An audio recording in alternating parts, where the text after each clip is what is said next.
We kind of thought that for November, because especially here in America, November is the time to kind of fetishize togetherness and family and things like that. That we talk about something that is probably the most well-known expression of found family that has ever been. So, Magnus, if you want to say hello and then let everybody know what you thought when when one of us proposed talking about Sailor Moon for November, what was the first thought that ran through your head? Hello, it's lovely to speak to everyone today. First thought that ran through my head, that certainly is a topic I have quite a bit to talk about. I have a good deal of knowledge of Moon and all of her various bits and pieces, shall we say. I found it an interesting topic, but on consideration, I could see exactly why you wanted to discuss it. I think for quite a few members of the community, they'll feel a connection to Moon and what she represents. So certainly, I'm sure this is a subject matter that quite a few people know about. Yeah, I can imagine we'll probably do several Sailor Moon episodes. I don't actually know if we'll hit the goal of doing a super episode today, but there is enough content about Sailor Moon because it is one of the longest running, biggest, most well loved, most money spent on, most merchandised animes ever created. It revitalized several genres. It actually changed the way that American comic book shops sold manga, if they did. And it's probably one of the ones where, and this is going to be my kind of biggest controversial opinion of the episode. One of the live action adaptations did something I really loved that didn't happen in the manga, or any of the animes. I think that's a fair point to say. I mean, Yeah, you would hope that any adaptation of the source material of the story itself would bring something new to the table, as well as being, as well as being honoring the story and telling it anew. You don't want just to be a carbon copy because, why would you do so when the original story exists? it's true. And what's interesting is that the copies of it, because the manga itself is so much more like violent and dark, the animes up until Crystal feel very light in comparison.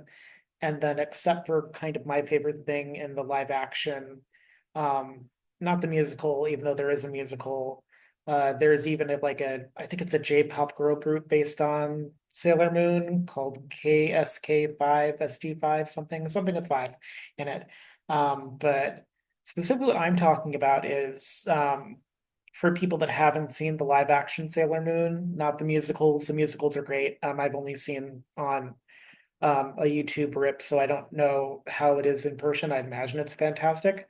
But they do this thing in the live action that they didn't do anywhere else, and it's kind of this short saga where it's like Dark Sailor Mercury, and she has like a Dark Sailor Mercury outfit that is a little reminiscent of Black Lady, but is still mostly her sailor outfit. And I actually really love the kind of Dark Ami episodes because there's something that just never happened anywhere else. And she is probably my favorite sailor scout, sailor soldier, sailor guardian, however we're going to say it.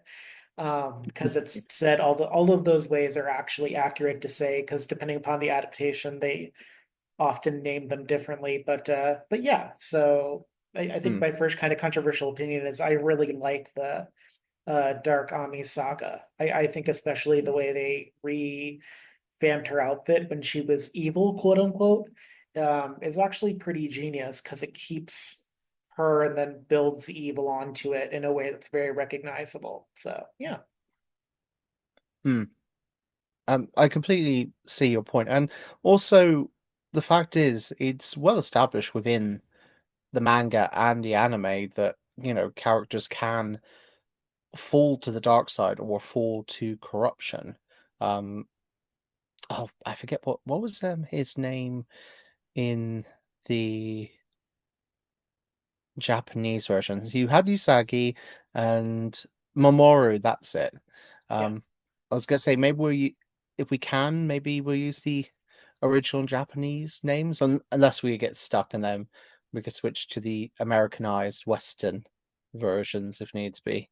Yeah, I agree with that. Yeah, I usually call him Prince Endymion, Mm, which I'm sure I'm butchering as well, because technically that's who Mamoru is. He's technically the Prince of Earth, King of yes. Earth, question mark.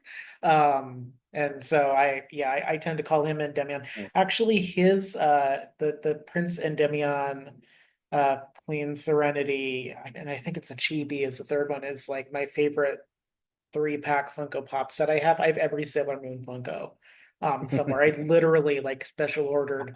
So I have literally all of them that they have made. Until they make another set, I have all of the Funko Pops. I think we've got at least Queen Serenity's one. I'm not sure if we got the others, but I know what you're talking about.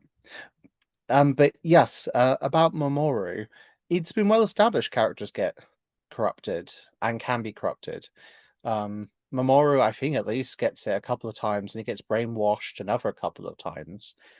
Also, sort of going into uh, the introverted trope of not the damsel in distress, but the knight in distress, as it were, which they liked to play with a bit in the story.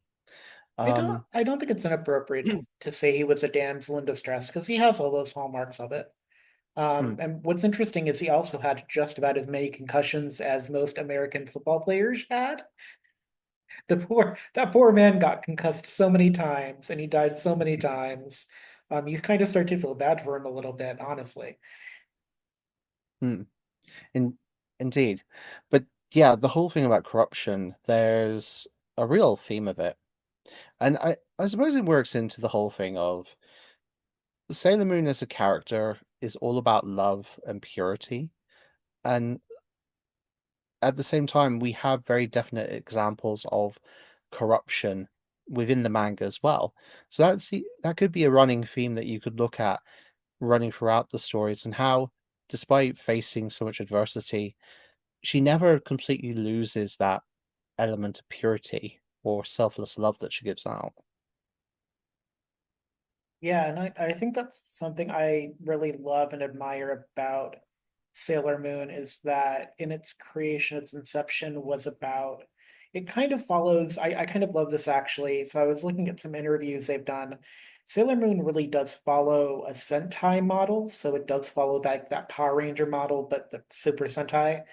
But it takes the idea of the battle and makes it more a force of will than necessarily about the battle itself.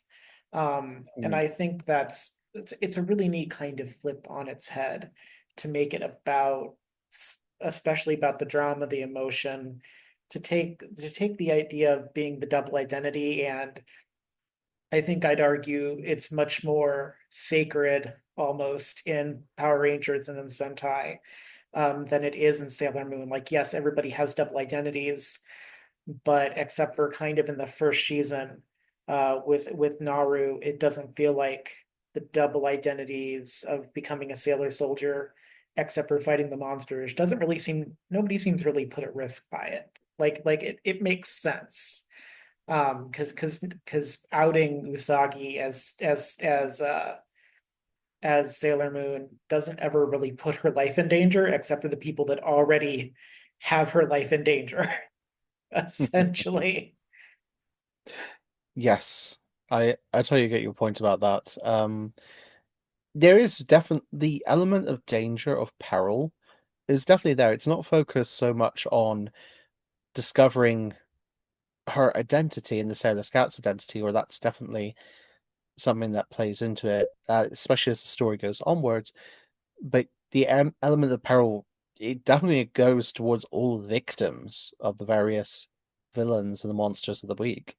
There was some really horrific fates that some of the characters, the would-be victims, would have gone into had the scouts not intervened. And that was some real dark themes for what was essentially like a show aimed marketed at younger girls and such, but actually found quite an audience of young boys in the West as well. I Oh believe that yeah. was the case. Yeah, and it's actually kind of worse in the manga because there's a whole sub arc, I think, in some of the later books where by messing with like the human spirit, they basically create zombies. And there's a very zombie-like attitude. In at least one of the books, you can kind of see screen captures from when people are like, Sailor Moon's much darker than you think, and then they show the screen capture from this one page of a manga. Um, yeah, it's an interesting show because at its core, Sailor Moon isn't really an action show. It's a show about empathy and community. And I really think that that is its strength. And I think that's probably what draws queer people toward it. Because yes, we're drawn toward the queer subtext, we're drawn toward the starlights, we're drawn toward Neptune and Uranus specifically as cousins, quote unquote, that they did for American, and also Italian sensibilities. Apparently, the Starlight's transformation was even more controversial in Italy than it was here in America. So they actually drew in extra characters to become the Starlights because the Victor Victorianess of them apparently was just like beyond what the Italians could comprehend. So I'm Mm, fascinated now having learned that because now I feel like I need to find an Italian dub of the Starlights in the 90s to see exactly what they did. Like, did they just like pick up a phone and be like, hey, so we can't fight, so you have to come now, sort of thing. I'm super curious about that. Mortified, but also mm. curious.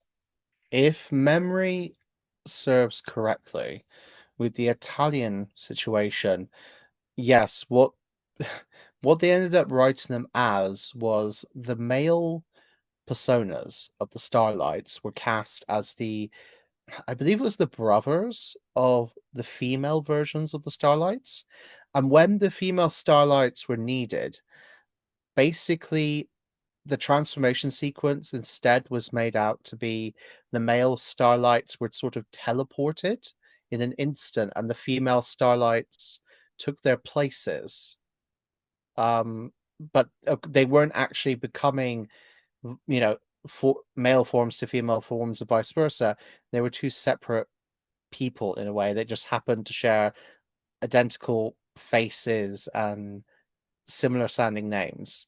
That is so That's how convoluted. Just let them be drag. Seriously, it's so convoluted. So convoluted. Just let them do uh, drag. you were talking about the westernization within the 90s and early 2000s where you couldn't have the normal bento snacks. They had to be jelly donuts in Pokemon, and Yeah, you had yeah, to they say, definitely ate jelly donuts and "Oh, cheeseburgers in Sailor Moon, and I have to tell you, yes, they looked a whole lot like rice balls. That's what I mean. I just that can't was it." fathom a world in which we didn't have like the ubiquitous knowledge of things like Japanese cuisine. It's so hard to remember in the 90s. We just did not like we had it, but it just was not as popular. Did, Um, did they ever explain like because Ray's role was I think she was a Shinto priestess, Yeah, wasn't like she? a shrine maiden. It's a very so in our version, and I don't know what they did in England, but in our version they didn't erase it, but like the crows were very minimized. So she didn't have the crows. The first version that DIC gave out, and I think they may have retrofitted this into later DVD sets when they started making them on DVDs. Um, like they don't show her precog abilities. The first one I saw her do like her fire stuff of Mm, outside of being a Sailor Scout because she has precog and social. Like the first time I saw that was in one of the mangas when I picked it up at Barnes and Noble. Like I thought that was like a manga exclusive thing. So I was actually really glad of the many things about Crystal that season one needed to work out. I'm at least glad they brought in Ray's precog abilities. It's something you see more of in the subtitled versions, especially the ones at Hulu or Netflix or whoever has it now. You see it more, but in the DIC, the kind of Fox Kids version that I got specifically, or that I got on Toonami, I can't remember where it came out is, they really minimize, like, they don't get rid of the fact, but they never like explain what a Shinto shrine maiden is. I think they kept Mm, it in because at that point we had Dragon Ball Z, and essentially the pervy guy training Goku did the same thing. So I guess they didn't think it was enough of a stretch, and we just have to believe there's weird bald old guys that have shrines and maidens in Japan. I have to assume that was the conversation that happened because that didn't get changed. It just kind of got minimized. I don't even remember mm, in the 90s watching Sailor Moon the first time. I don't even remember Ray having crows. And I feel like I would have liked her even more for having had them. But they minimized it, but they never got rid of it because there's just some episodes that start at the shrine.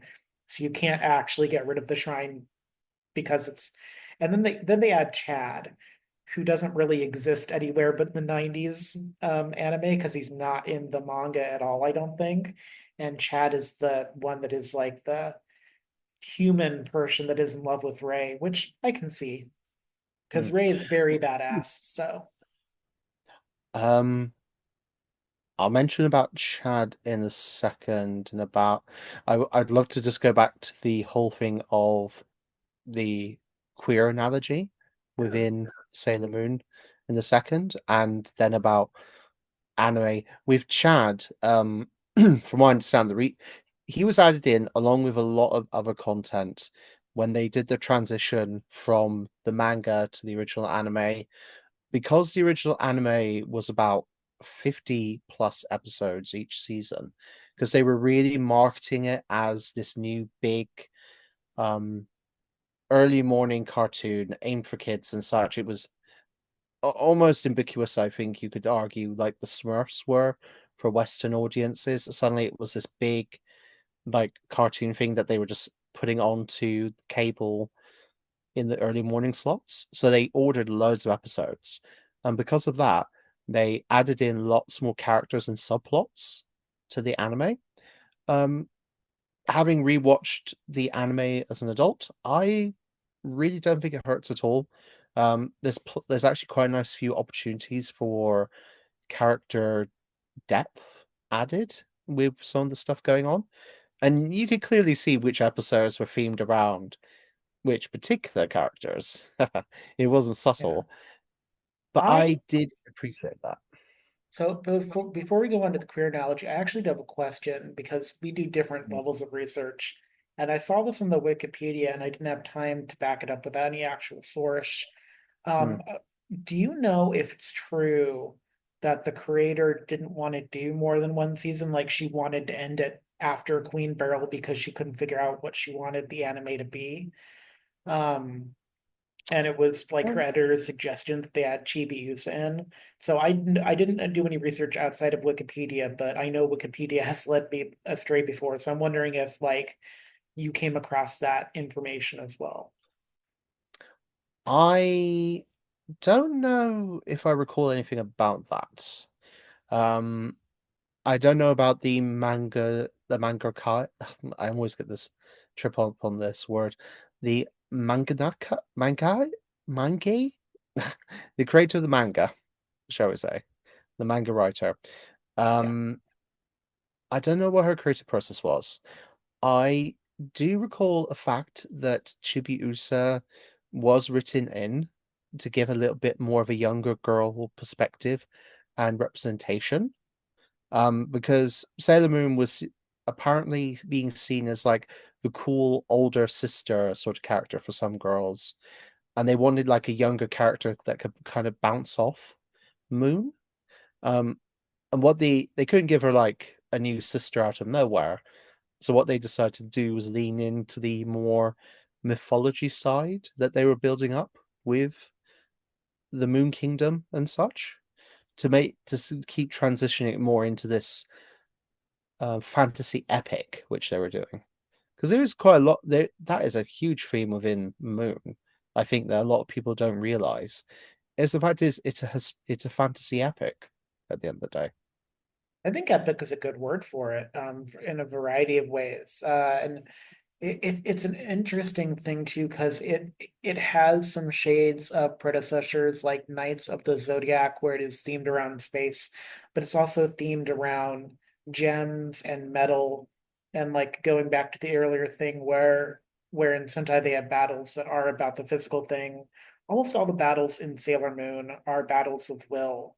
Like, and I think that's something that works for queer people is that you don't Mm. have to be, a level 10 judo master unless you want to be Sailor Jupiter, I guess, in order to be a Sailor Scout. Like, yes, it helps, and yes, he will become, because you'll have to do, it's a lot of exercise.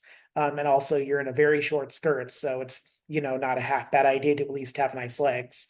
But I think that was part of the queer draw is that you could kind of sense that yes, there is a battle and yes, there are stakes, but it's not like as actiony as the Power Rangers in some way. It's not like it Mm. feels more like the Jackie Chan adventures or not the Yes. Jackie Chan the one where it was the four kids that were the stand-in for the Avatar, the little bald guy. It was a animated series. Captain Planet.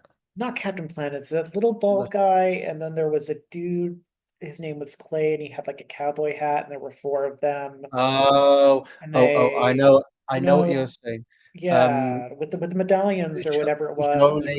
Zhou Showdown. Yeah, Shaolin Showdown. Yeah, it had very Shaolin Showdown vibes.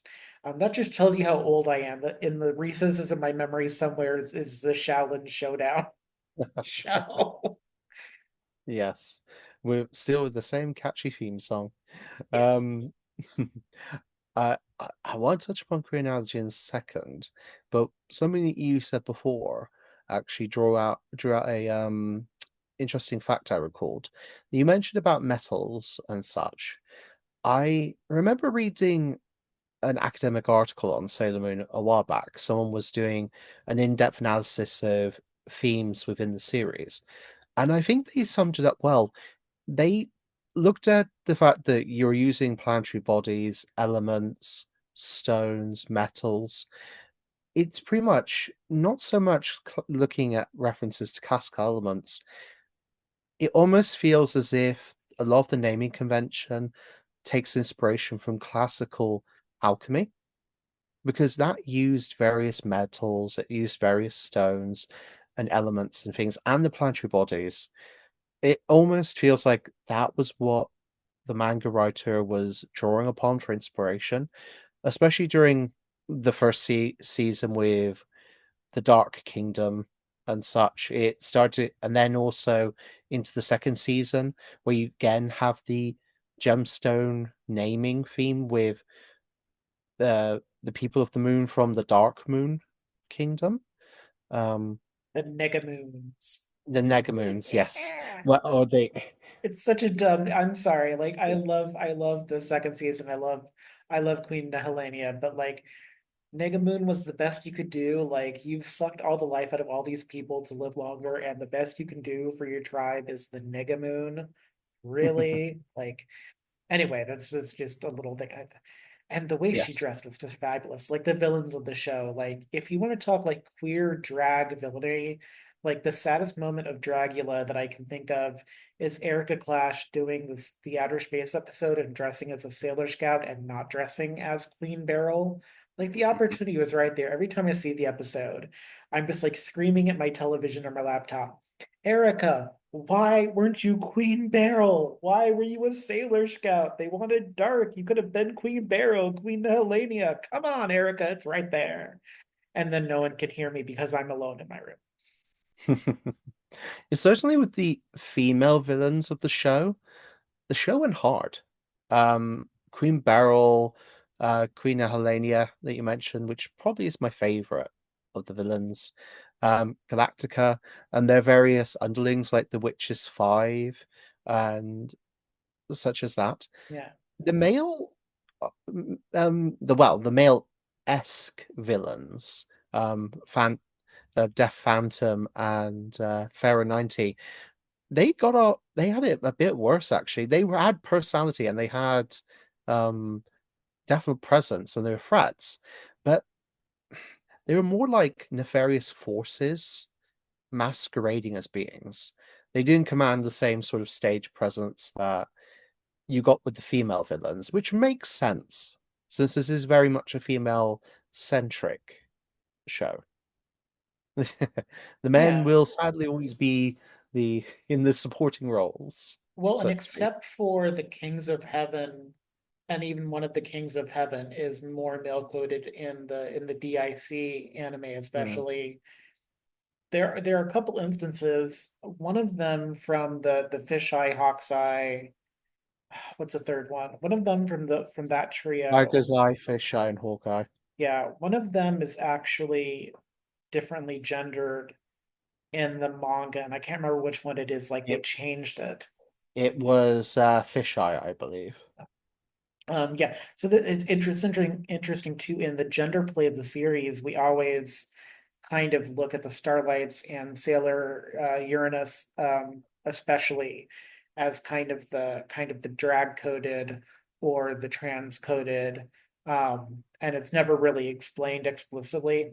But you can also look at the way they create the. So it's interesting because when I think about the concept of queer coding your villains, I never think of Sailor Moon because they're so flamboyant, but they're villains, but they're not villains that just happen to be gay. Some happen to be gay, but like they're just bad, except for when they're brainwashed, so they will be redeemed, like Nephrite. It's an interesting and fascinating like thing of is it like bad queer coding? Is it queer coding at all? Am I just reading queerness into flamboyancy?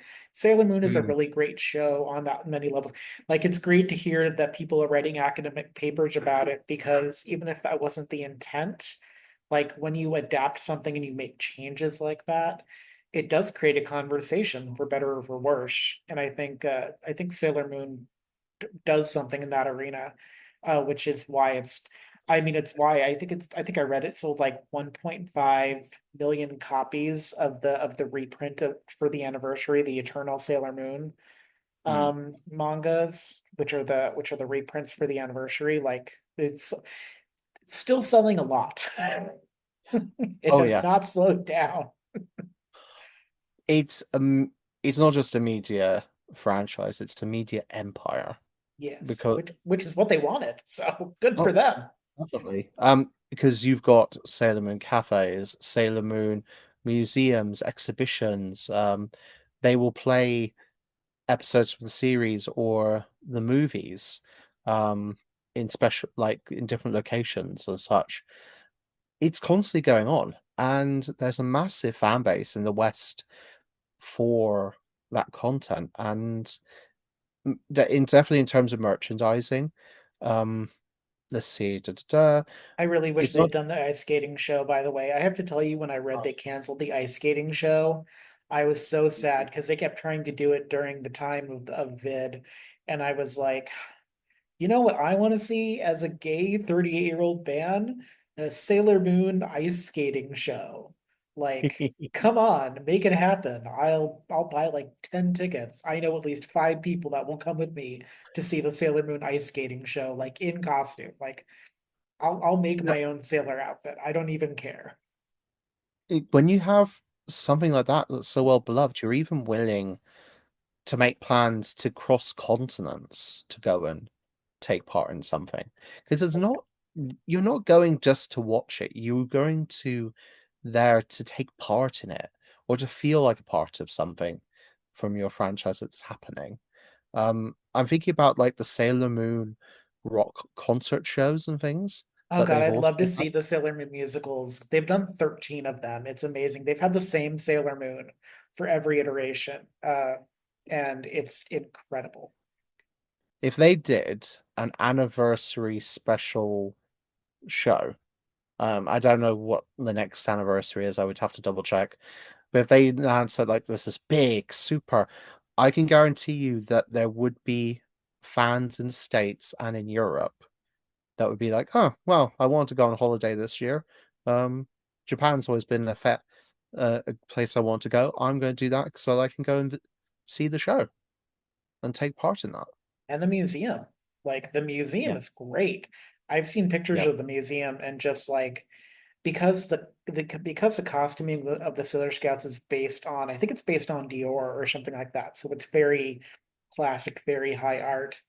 Hmm. Like I would love to see them in person because I know they're at least as quality as like the stuff that Edith had developed for MGM. I'm sure of it. Ah, here we go. This is what I was looking for. So, in terms of like collaborations and such, they've done stuff with Swarovski crystals before. There was a very famous Japanese perfume line. Cannot pronounce his name, but they did a bottle in the shape of the Millennium Silver Crystal.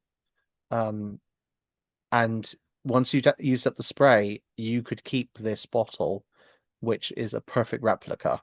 You could basically keep it as a piece of memorabilia. I love that. Um, my partner was crazy for it. He wanted it so badly, but even though we tried straight away, it sold out within minutes. That makes That's how my crazy. that makes my desire to have the Luna teapot seem tame by comparison. It and yeah, it is a phenomena. And if you really start going in, if you really start looking at it, on the surface, a lot of people will think, "Oh, Sailor Moon, it was a kids show and such." But there's so much depth and detail to it that going back as an adult viewer, it's quite surprising how well you can really get into the show because yes, there's some teen angst, but other parts of it, such as doing well in your studies and planning for the future, of having like doubts about yourself, it's very universal topics and very adult topics actually at times. I'd agree with that. One of the main draws of Sailor Moon is Sailor Moon's ability to bring her friends together. Like that's one of the Mm, things that occurs over and over in the movies, especially between the series, is when things are at their lowest, their memories of Sailor Moon's empathy and kind of Usagi's personal bravery, which is not about her abilities in battle specifically, um, but it's about how she's not afraid to make friends with Sailor Jupiter, even though people avoid. Because when Jupiter enters the series, and I think this happens in every single iteration, people avoid her because she's tall, she's strong, she fights, but she has this very like sensitive feminine side to her because of how she takes care of herself because her parents are dead.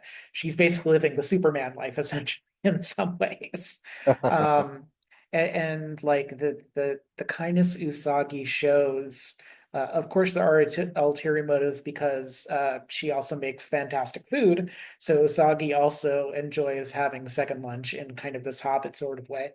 Um, but her kindness for Jupiter, the way that she kind of pulls um, Ami out of her shell, the way that she gets Ray to not be so serious, like the things that she does and who she is mm, such an important part of the series because it's not about, because this is something you can criticize the Power Rangers and Sentai for, is that in its mm, darkness, it's very action driven. This is really like Sailor Moon is a kind of about the yeah. heart in ways that Power Rangers just Mm. isn't equipped to be sometimes. She is the heart of her found family, and in many ways is the glue that brings it together. Because there's a very real example. She was the bridge between the Inner Senshi, so her and her immediate guardians, and the Outer Senshi, the sort of aloft outer protectors, actually forming bonds with each other and starting to work together and such. Um, because at times, there was conflict and such, as you find in any family, but Usagi really was able to be that bridge. Yeah, I Um, love that. with you mentioned about Sentai and such before. I think that's a really good analogy. Um, but we have to see both the similarities and the differences at the end of the day. So Sentai was always sort of like formed explicitly as a team to battle like an evil. Like usually it's either brought together by an organization or it's a legacy to fight against evil or the great evil awakens again, sort of thing. Or they're pirates. Or Sometimes they're they're pirates. pirates. Or mechanics that are slackabouts in a garage. Hello, Turbo. I still don't get the concept Oh, of the car rangers. Like my mind is boggled by it. But that's I neither here honestly nor thought there. I honestly thought you were talking about the Boom Bongers for a second, the most recent one. I didn't realize you were talking about the older example. I am talking about the older example. I also Yeah. like the pirate season. I wish they just straight adapted pirates, but we can't talk about Sentai because we'll never get out of the episode. We talk about Yeah, Sentai. that yeah, that's a whole other garden path we would be walking down. Uh, but Moon was always explicitly, yes, they got their powers back to fight evil, but they were actually resurrected by Moon's mother so they could have their own lives, so they could live their own lives. They were sent into the future to, in a way, be able to have the future that was taken away from them by the Great Catastrophe. Um, and in many ways, M Sailor Moon as a concept is more about the mythology and, dare I say, like quite a bit of a spiritual element because it's tied in with the silver crystal and such, and the hopes and dreams that it will bring. Um, as opposed to Sentai, which is very much in the moment, as it were. You know, we fight the evil, we win the day, and hopefully everything goes back to normal. But as you see over time with Sailor Moon, it's a lot more epic in scale than that. And I think that ties in a lot with like the time travel theme that goes in, going to like tales of the distant past, what happens to the future, things of that nature. It's almost so much more grand than Sentai could ever be. They've tried to sort of change that in recent years with the whole thing of the Sentai legacy. Um, because it's so episodic each season, that's never really going to change in the sort of essence of what Sentai is compared to what Moon is, if that makes sense. I think it does make sense, and I think that's a really important thing to acknowledge is that is the moon strength is that interconnectedness that you don't even really see in other magical girl shows like Cardcaptor Sakura, for Hmm. instance. Like it's something very unique to that brand. Um, and when we talk back, you're going to have to answer the question that I answered at the beginning. You have to tell me who your favorite Sailor Scout is and why. So Yes, you I have to think on will. that during break.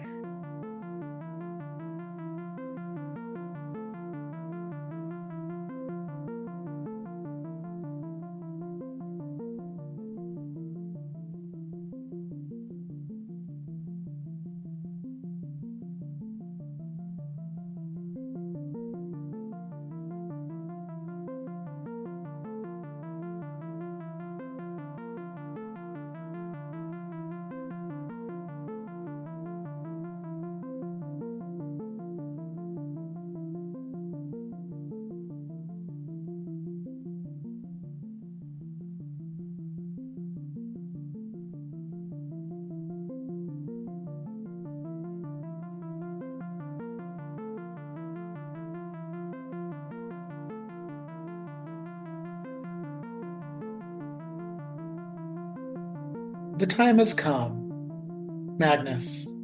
This is the most important question you will ever have to answer on this podcast, perhaps in your entire life.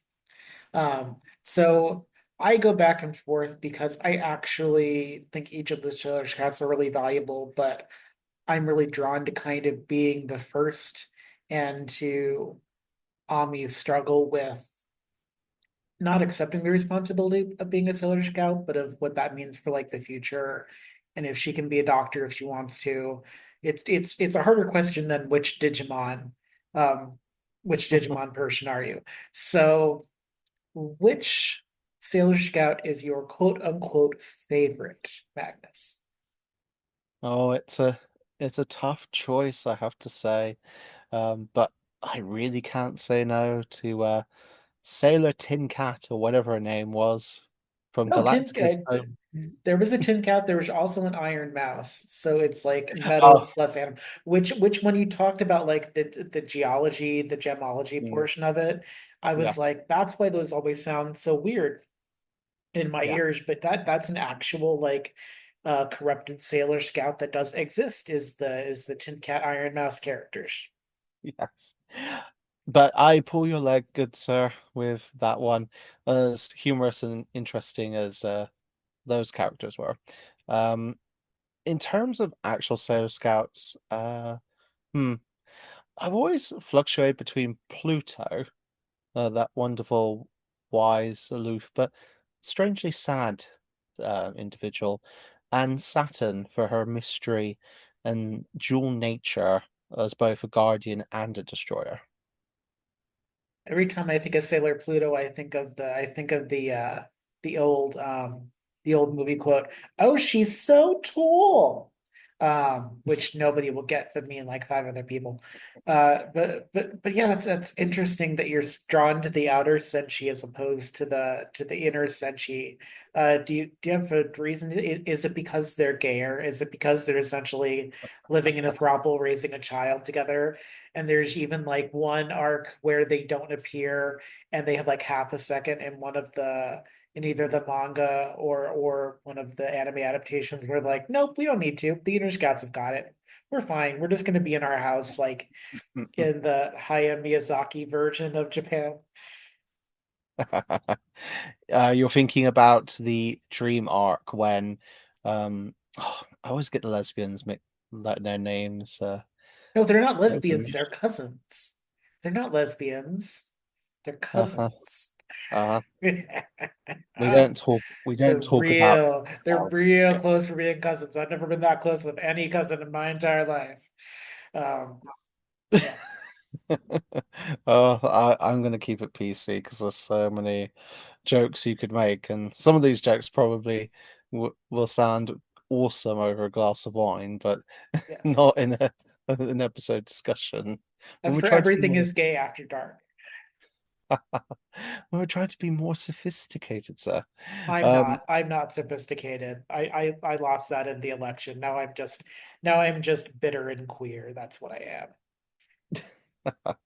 the whichever whatever terminology you want to go with the couple, they are on holiday, they're at a hotel, and they get attacked by one of Queen Nephalania's circus dream people, whatever you call it. And you're right, they beat the absolute crap out of him. But then they kind of go, we know we know Usagi's in trouble. Ah, but she's got this. We could trust her to deal with it. And to be honest, it kind of fits their mode operatus because the outer Senshi were always looking at threats coming from outside the solar system. And Nephilania was the queen of the dark side of the moon. She was a villain from within the solar system. So, in a sense, it does make some logic that they wouldn't get involved. As for protecting their queen, that doesn't make that much logic. But, well, I'm not going to say Yeah. anything. What's happened happened. I will say I think I do like Uranus and Neptune slightly better in the 90s DIC, not the cousins thing. I would have rather just had them be girlfriends because that's what they are. Or wife and wife or something like that. But however you want to describe it, because there were rings involved. So like there was a pledge at some point. But Mm, I feel like Crystal's version of their search for the talismans that they had inside them all along is just different enough that I actually think I prefer the 90s anime version of the search for the talisman and the reveal and the villain that had the flamethrower for some reason, which is my favorite. My favorite villain tool across the series is the villain that was just like, okay, I have a flamethrower. Let's see what this does against magic, and just literally tries to emoliate the Sailor Scouts. Um, I think the 90s version of the talisman, I think resonates with me just slightly more. I think I like the ambiguity. of are they good or are they evil versions of Sailor Scouts better than I like Mm. in Crystal. I like a lot of later Crystal, but I think specifically for me the Talisman arc works better in the 90s style. I don't Yes. know. Yeah. Mm. Well, again, it fits the mode operatus because they're more focused on the mission, on the fact that they know that sometimes you have to make sacrifices in order to achieve the greater good or to follow through with what your responsibilities are. And it's that willingness of sacrifice that it does set them apart quite a bit from the Inner Senshi, who they know that they would have to sacrifice sometimes, but do their utmost to avoid it, as it were. Um, Also, there's a lot more flirting with Usagi. Like Uranus and Usagi flirt a lot in the mhm, DIC 90s. Like they can't seem to cut that at all. Like I feel like in Crystal they backed off the flirting a little bit just because there was so much love for Uranus and Neptune together. But like mm, Uranus and Usagi and then the head sailor Starlight and Usagi, like Usagi gets flirted with a lot by the masculine coded, sometimes masculine presenting Sailor Guardians. Like I really feel strongly that Uranus and mm, Usagi could have happened like in a different version, and I'm sure there's fan mm. fiction to back it up. Like I'm sure there is. Oh, I can guarantee you there is Yeah. on that. So, what's really in so if we're touching upon this point, this is Usagi the only loves a thing. strong masculine figure, Doesn't have to be a man, it just has to be a strong masculine, tall, strong masculine figure. That's all Usagi needs, and she's good. And I say, girl, Yes. get it. Get it, girl. Whatever you need, make it happen. So people within the series, not outside the series, although there will be people outside the series that love Usagi as well. Um, Characters within the series flirted and wanted to be with Usagi as much as there was people that wanted to be with Mamoru as well. Because if you remember, Pluto had a thing for Mamoru.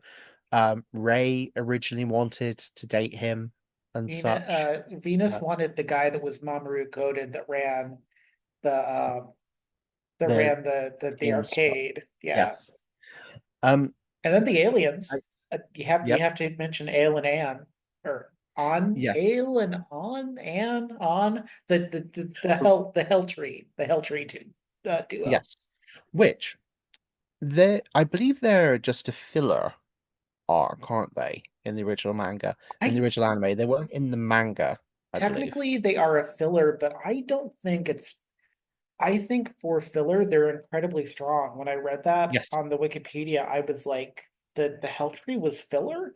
So I that. actually think the Hell Tree works as a way to reignite the Guardians. Like, I actually think it's not Mm, as much filler as other people probably think it is. I really like Aelin Ann. yes.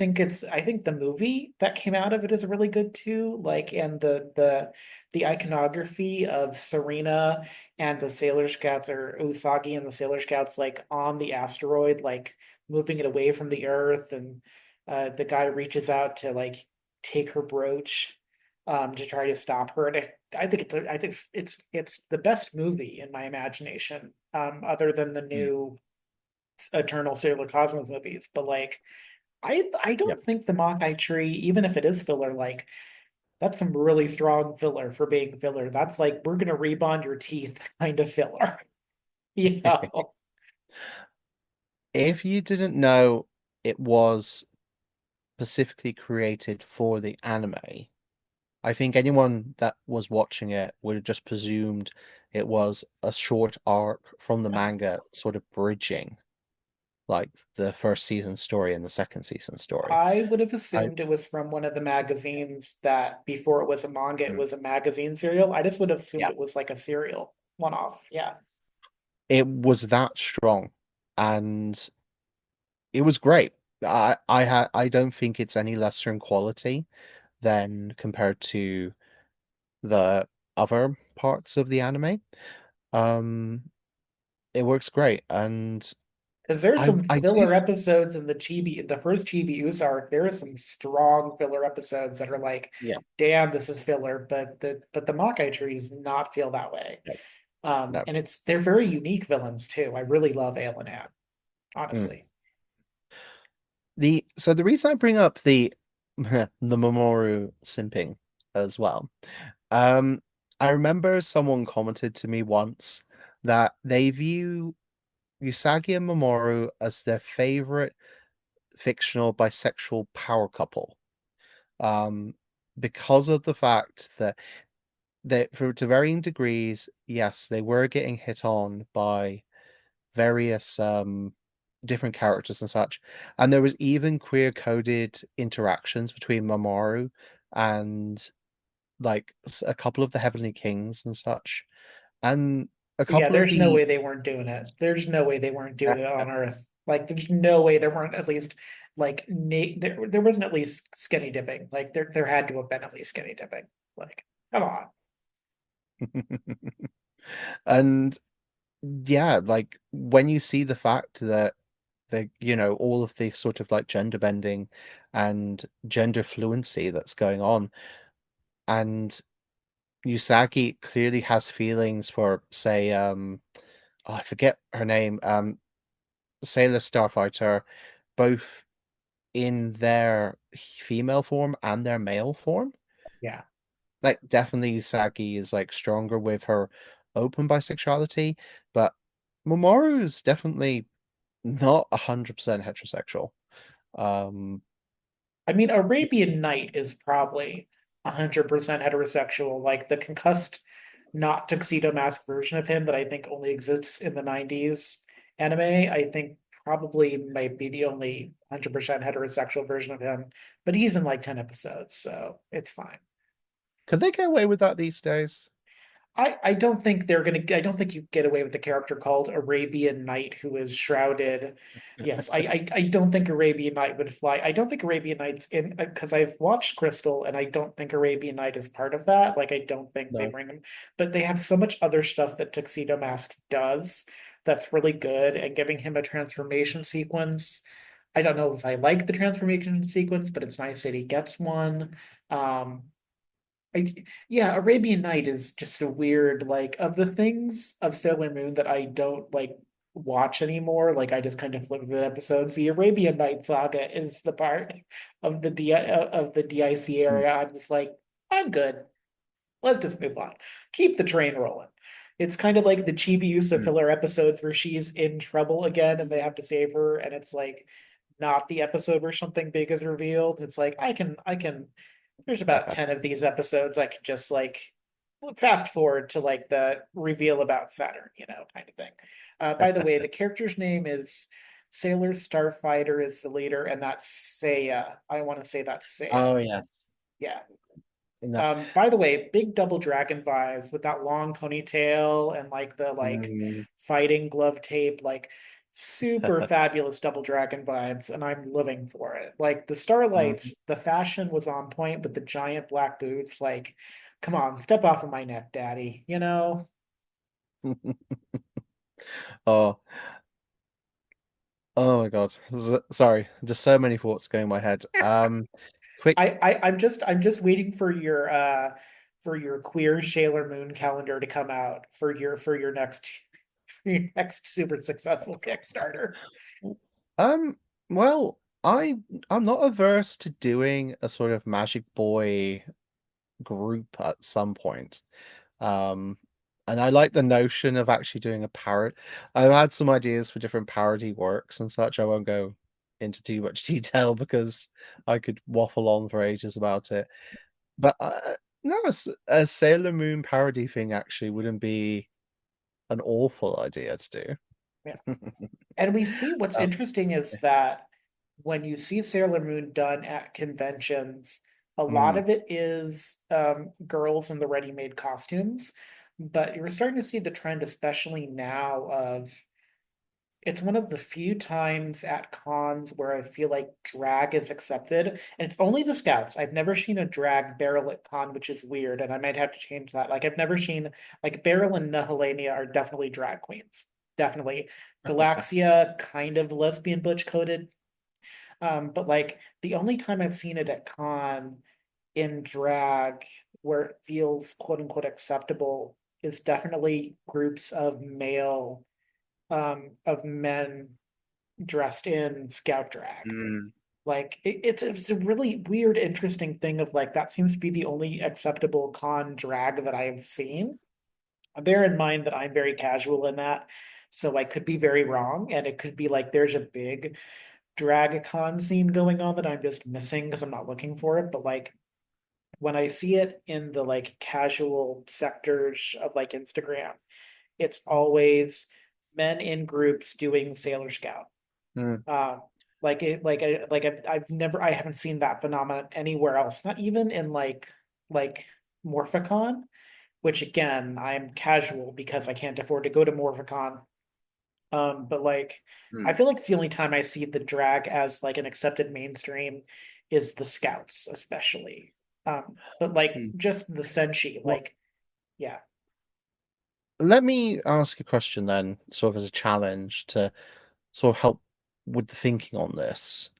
Can you think of another female-centric power group from anime that's really popular?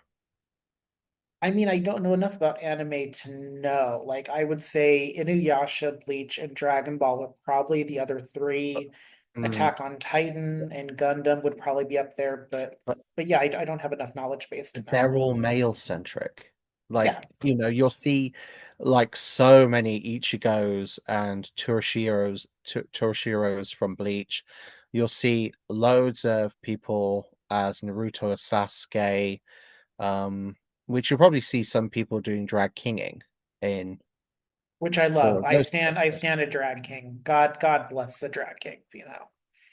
But I struggle myself to think of another female-led series which has a large female cast of characters as well that has done incredibly well for itself and thus lends itself to doing big scale group shots like that. Um, off the top of my head, let's think. There's Magic Knight Raya, but Yeah. that was definitely an older anime. They're doing a remake of that to celebrate the anniversary, so you could see some renewed interest in that. I think if the Um, Dore Dore girls were a little older throughout most of the series, you could probably do because the it's a magical girl Dore Dore yeah. where they're witches and it's music Mm, themed, which is the successor to Sailor Moon from the people that created Sailor Moon specifically, which is why I mentioned yeah. it. But they're kind of young in an almost uncomfortable way for me. Like it's cutesy. I like my Sailor Moon because it's a very specific style that kind of rides the line between mature and cute. And so like Dory Dory feels a little cutesy for me. It feels a little too Sanrio, which is not bad if you're into that. Um, yeah. But So yeah, I can't think of one. Not really. I dare I say, I get what you're saying with that example. It's too niche. Yeah. It's too unknown. And there's that's other examples I could give, like card captors and such have their fandoms, and you will see Sakura cosplayers. But again, individuals, Yeah, and she's it's really too alone. Sakura's really alone yeah, in the world. Like she has some cast members that are, as important as her, but Card Captor Sakura, it's in the title. It's just really her.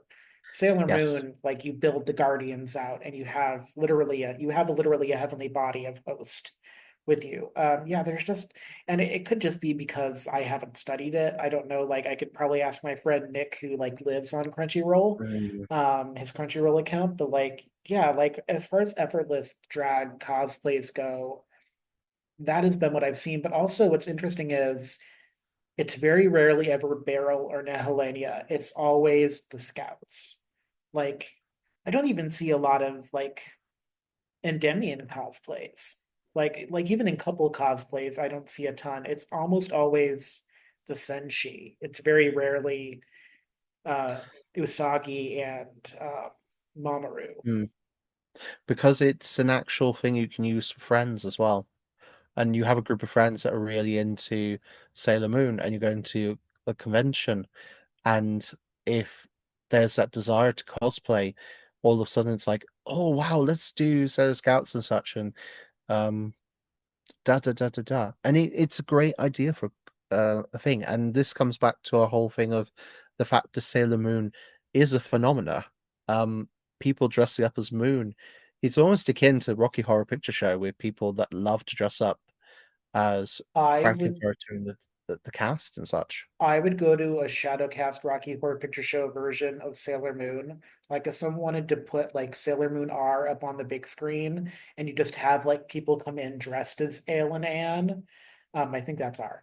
But like if you wanted to do like a Sailor Moon Rocky Horror, I think you have enough knowledge in the fan base now that you could probably pull that off really well.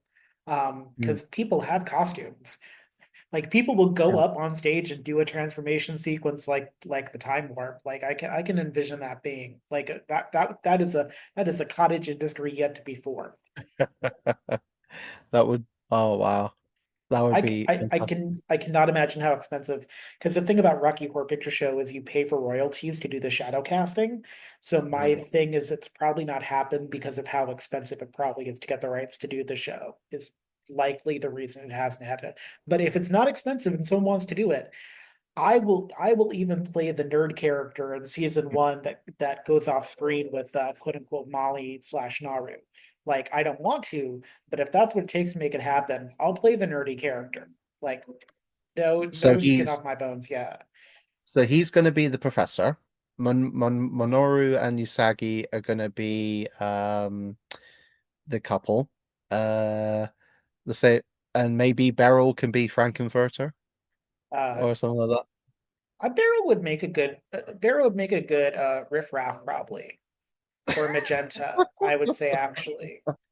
Like, yeah, no, I can see it like it's one of those things where like that's the one thing that Sailor Moon like I will say also Sailor Moon Monopoly is probably my favorite copy of Monopoly that I have because it's so beautiful and it matches the tone of the series so well and the pieces are so nicely constructed.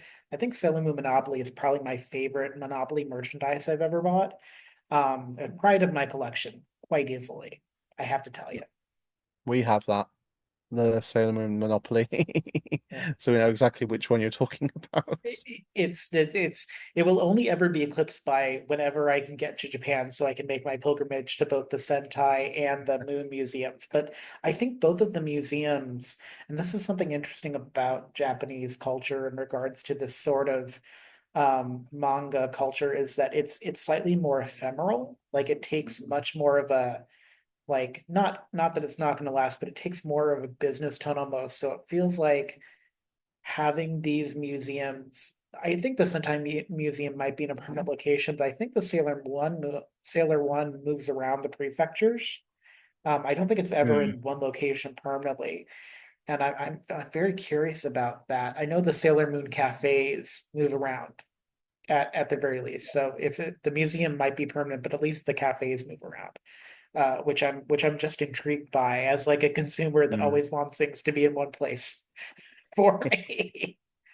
But isn't that a bit demographic? Ah, I know what I'm trying to say. There's something on my tongue.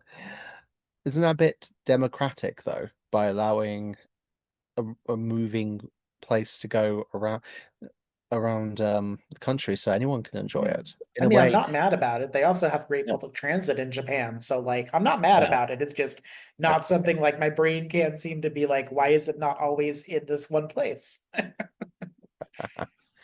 Um, so I just thought of another thing I wanted to actually touch upon with Moon. So I wondered if this might be a good point to actually bring it up. No, that's great. Um, Yeah, please. so we've been talking as to why this series is so beloved. Um, the concept of found family, of how the different themes the community can like really feel for themselves and such. and like the strong characters and the will and such behind everything. I've always felt though that another theme that's ever present within Sailor Moon, which only becomes greater as the story progresses, and but it's still subtle and it's not really talked about. There's always an element of like sorrow and sort of like a feeling of wistfulness in the whole show. Sorrow for the past of what was lost, sorrow for various circumstances and such. Usagi can be quite emotional.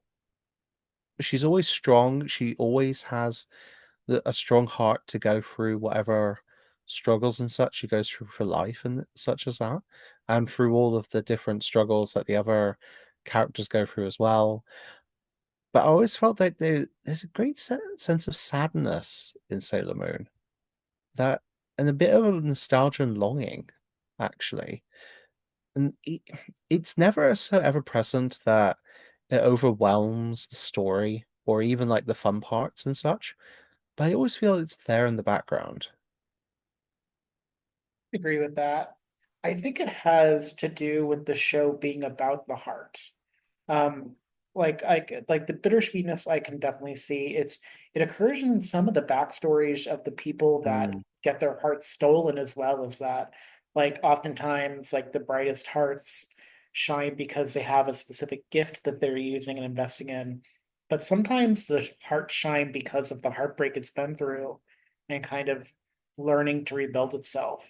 You see it a lot in Chibiusa, and I think in Crystal in Crystal in the later series as Sailor Moon starts to lose her allies because their star seeds get stolen. Spoilers, sorry. Um, you do see her especially persevere through this. That there's this idea of Neo Tokyo that comes up that is very bittersweet because it's sort of aping our modern sensibility, but it's a very different sort of shining city on a hill sort of thing to like look forward to. I think the bittersweetness is just acknowledgement of that in life. There is bitter. You can't have the sweet without the bitter because if it's all sweet, you'll never know. Um, you'll never know what bitterness tastes like. Shout out to the Hello Kitty Cafe where they serve a strawberry cake so sweet that I cannot finish it. Like canonically, I got a strawberry cake from them that literally I was only able to eat half of because it was so like sickly sweet I couldn't finish it. And I can't envision the Sailor Moon Cafe having that same issue. Um, no, but I really like that as a reflection of the show is that I maybe that's what draws people to it as well, is that it's not just the star seeds belong to the strongest. The star seeds also belong to people who persevere. Like mm, everyone that is even a minor character in the show wants something. All of the villains aren't just a villain because. I mean, a couple of them are very towing the line on I'm just a villain because it's fun, but all the villains even want something. Even like the false corrupted sailor scouts under Galaxia's control are all kind of running from worlds that were destroyed, and agree to it not necessarily because they want to do evil, but because they want power and they feel powerless.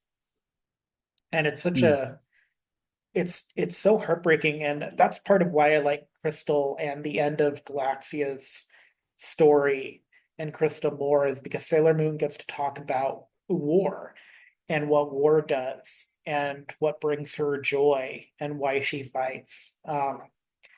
And there's such a great emotion to kind of the end of the series and tone of Crystal that mm, you don't really get from the 90s from the DIC version. And of course, Crystal, especially the later seasons, are much closer to the manga mm, in what they do. And I think that the Eternal films are probably the best of the franchise. Hardest of the franchise because I love the Scouts. So watching them like transform into kind of not unrepentant villains, but kind of transform that way. They're all redeemed, obviously, but like it's hard watching your best friends turn against each other, essentially. Um, yeah. but yeah, that bittersweetness is, I think it's a really important tone of the series. Like it's acknowledgement in the heart that things are gonna go bad, and it's kind of the response to the badness. Mm, And that's what Usagi brings out is she is the mm, best of us because she refuses to use a sword, like which is in the 90s, that's what Chibi Chibi turns into as a sword of mm. sealing. And she's like, I can't use this against and it's not because it's phallic, even though that is a code for sword, but it's more to the point like I can't run an enemy through with a sword. Like, yes, I've fought, but I'm not a violent person. No. It's so Mm. good. It's so good. It's so gay. It's so good and it's so gay at the same time, you know? Her quote unquote weapons have never been weapons per se. It's Yeah. always been like more magical girl-esque wands, scepters, queenly And um like regalia. names like honeymoon therapy, starlight kiss. Like what how those words as an attack to just takes so long to say. And Yeah, it's yeah. You really just yeah. have to give yourself the fantasy of those words making up attacks, that kind of thing. It- it's not ever attacks. It's not she's slicing people to ribbons, burning them alive or anything. The pure energies that she releases are basically either cleansing corruption from those that have been like consumed by the evil, or it's destroying the evil presence entirely and banishing it. Um, she's never actually quote unquote attacking as she is, yeah, banishing evil away from the world. In a way, she's her own shrine maiden, if you want to be honest about Yes. it. Yeah. You mentioned about Molly, Sailor Moon's friend before, who's Naru Yes. in the Japanese. Naru, I thi Molly, however yeah. you want to say your name. Yeah. I think I wanna finish up this little bit on, like, sadness and sorrow and such with the theme by mentioning her very briefly, um, because I feel she perfectly encapsulates the fact that Sailor Moon never was afraid to show sort of, like, the sad things in life or the passage of time, um, or you could s like, realistic things that do happen. Um, in season 2, there's a memorable moment where Naru sort of gently confronts Usagi about everything that's going on. She doesn't out and out say, "I know that you're Sailor Moon and I know you're involved." Nothing of that sort, but she implies that she knows that Usagi is involved in things that go beyond the norm, that she is involved with things, and she still kind of reaches out and says, "When you come back, I'll still be here." But after that fact, Usagi doesn't really hang out with Naru or any of her friends at school. She's always seen in the company of the other Sailor Scouts or the expanding cast in that direction. In a way, that was Naru's moment of almost like a goodbye, as it were. She pops up in the anime maybe once a season after that, usually like with the nerdy guy, since they're in a relationship now for some reason, having relationship difficulties. But it's like a side story. It's actually nothing of substance to what's going on. It's almost just like a gentle reminder that at one time this was Usagi's best friend, but now they're sort of just becoming more acquaintances. Yeah. But the fact is the story doesn't shy away from having that sort of, like, gentle, bittersweet moment of farewell almost, since Usagi's now moving on from their friendship, as it were. Yeah, and that is something that everyone too has to grapple with. It's a great model for, Usagi also went through the loss of a friend that wasn't this kind of big heartache, but it was just sometimes friends lose connection to each other, and sometimes it's a friend that was really just a colleague you saw at school. I think you feel that loneliness a lot more in Crystal too. because in the 90s anime and maybe in the manga, although maybe in the manga it's very present, the way that Usagi loses the inner senshi and then the outer senshi really does Mm, just leave her with the starlights. And I feel like in the 90s anime, it still felt like they were more together mm, for a longer portion of time. I did miss Naru. And I think Chibi Usa comes across Naruru, who is Naru's sibling. So there is some mm, representation later in the series for that family. There was always talk in the early message boards about Naru slash Molly as as a potential like Sailor Scout representative of Earth before the reveal of mm, who Endymion Maru was. And I mm, kind of like that as just like even if she's just this idea of she is a normal good person friend who is just trying to live their best life and just happens to be, it's like Jimmy Olsen just happens to be Superman adjacent and he's just trying to live his life sort mm. of thing. Um, but I think Yeah. I think that loneliness, that bittersweetness, such it's a hallmark of the series that even like Pokemon doesn't hit.